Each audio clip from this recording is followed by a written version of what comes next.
สบายดีพี่น้องมามื้อนี้แลวันหน้าสิพามาเฮ็ดเดือดแป้งเป็ดสู่กินเด้อพี่น้องเด้อบรรยากาศฝนตกดินพี่น้องเอ้ยทางบ้านจะก็ตกอยู่บ่ทางนี่ตก 4-5 วันได้เด้อพี่น้องเด้อเป็นจังไรเลยน้อบ้านแคมป์คลองเฮาน้อน้ำขึ้นแห้งบ่พี่น้องน้ำคลองขึ้นแห้งอยู่บ่อัปเดตสู่แลวันหน้าฟังให้เด้อนี่เฮาก็สิเฮ็ดเดือดแป้งเป็ดสู่กินได้มื้อนี้บรรยากาศมันได้หลายพี่น้องนี่เฮาก็เอาเป็ดมาคั่วก่อนพี่น้อง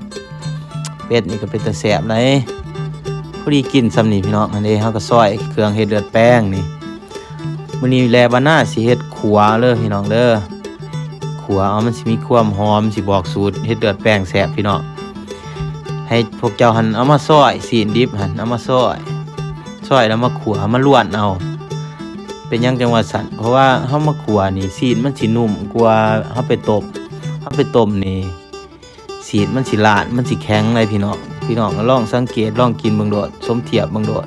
มันสิแตกต่างกันแต่ว่าครัวนี่แต่ว่าหน้าก็สิใส่ชิงไข่ใส่ใบขี้หูดใส่ผักเทียมครัวให้มันหอมปานใดพี่น้องสูตรนี้โอ้เด็ดคักอะดีพี่น้องลองไปเฮ็ดเบิ่งโดดทำบ่เสือแล้วว่าน่ะเดปิ้งเฮาก็มีกินแซ่บๆมื้อนี้บรรยากาศฝนตกดินพี่น้องเอ้ยมาเฮ็ดเดือดแป้งเด้อพี่น้องเด้อมาบอกสูตรเฮ็ดเดือดแป้งนี่เอาเลือกก็ได้นี่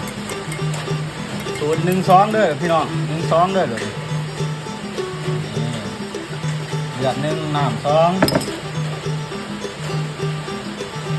จะได้กับกาบแน่นอนพี่น้อง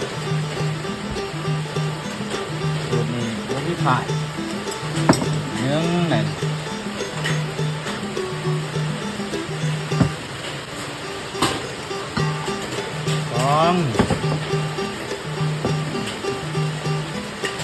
แม่บ้านหน้าเฮ็ดนี่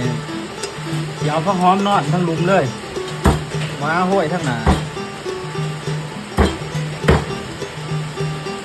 แซ่บ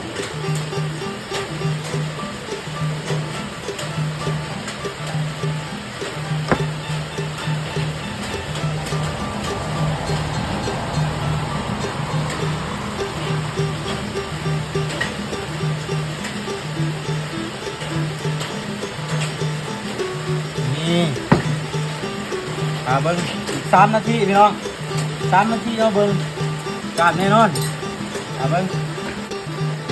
3 นาทีผ่านไปพี่น้อง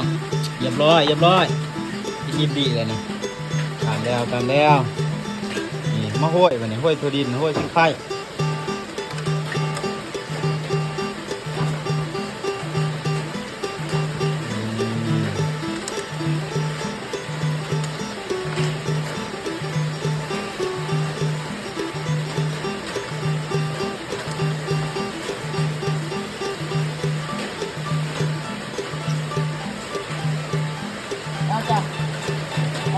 ลองเตะเด้อพี่น้องสูตรนี้อู้สุดยอดเลย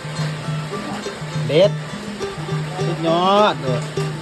เดือดแป้ง